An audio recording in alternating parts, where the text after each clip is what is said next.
Welcome back, and today we're gonna be talking about Darwin's Game episode 7. And I was hoping this episode wasn't gonna get canceled like it happened with Infinite Dendrogram yesterday. That's why I didn't put a video up. But that episode came on, and let me just say it was 100% fire. So like always, let's just jump into it.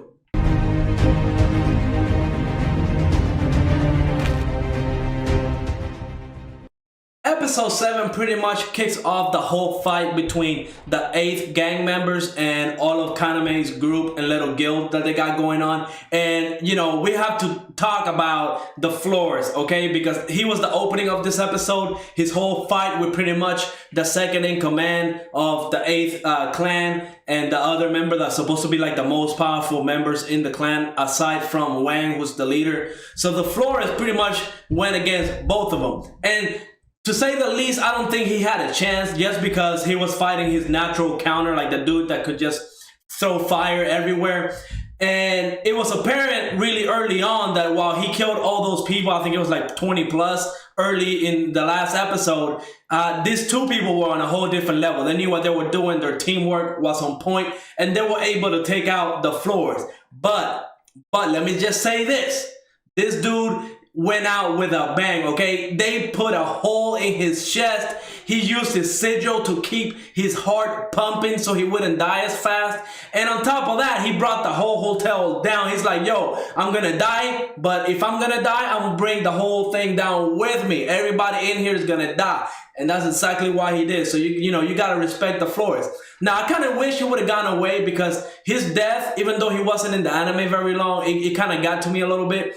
Just because, you know, he has a daughter. He's doing all this for his daughter. And Rain was pretty much correct when she mentioned, you know, hey, you know, you're going to die here if you stay. And then your daughter's going to be like, why did my father die? And why did he die in a place like such a strange place? What was he doing there? You know, his daughter's going to have questions regarding his death. And my only hope is that she does not get dragged into this deadly game. Because if she does, it's going to be insane. Could you imagine?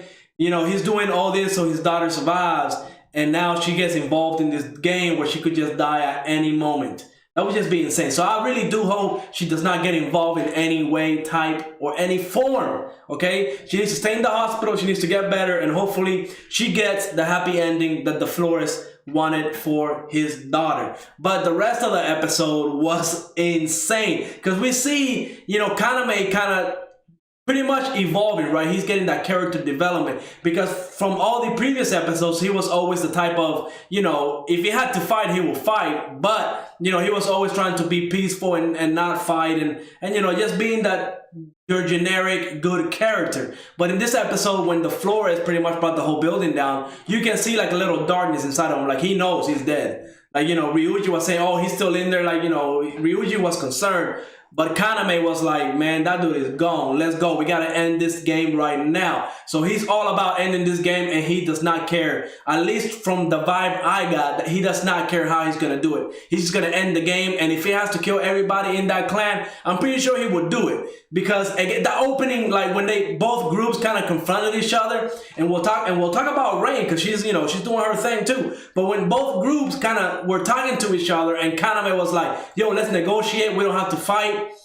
And Wang was like, nah, it's about to go down. Bro, he pulled that gun faster than you can say, oh, snap, okay? He was ready to fight. Like, he was in 100%.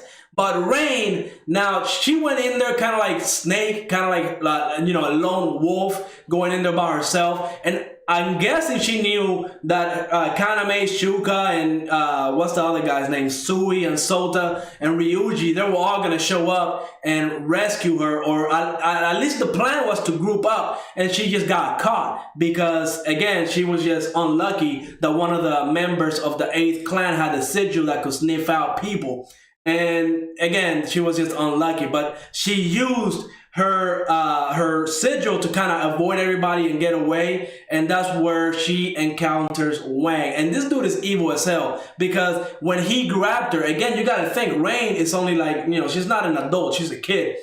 and he broke her arm like it was nothing. And he that dude is collecting fingers, man. That dude has a jar full of fingers of all the people that he's killed. So he's just an evil person. Who could do that to a kid just to get information? Like, I'm pretty sure there was other ways to do it, okay? But Wang, insane person. We can see now why he's so broken. His sigil is pretty much like he's known as the king of venom. And I'm guessing the reason why is because he has like a snake-like persona to him. Like, he can teleport, and Ryuji made the observation that he can teleport like within 5 meters. But then he also has like another secondary part to his sigil, which kind of lets him cut things like really fast. Like, I guess his hands are kind of like really sharp knives, kind of like a snake whipping like its tail or something like that, right? But it is a broken sigil, because if you don't know what his sigil power is, he could surprise you and pretty much just destroy you, okay? And we saw that when the event started, the one girl that was kind of like, sneaking up on him, and next thing we know, she's falling off the building. She didn't know what the sigil power of Wang was, so as soon as she made that noise, or as soon as she confronted him, he was able to teleport and kill her right then and there. So Wang can pretty much just teleport everywhere. Ryuji is trying to lure him outside. And man, I thought Ryuji was 100% safe. Like, this dude lost an arm, okay? And on top of that, when he was thinking, okay, this is it for me. I'm about to die. But if I'm gonna die, I'm gonna take everybody in here with me. He had like a bunch of grenades linked up, and he was about to pull out a pin. And Kaname, of course, shows up and does his Kaname thing, which again, we're gonna have to talk about that, because Ryuji saw when Kaname said, I surrender.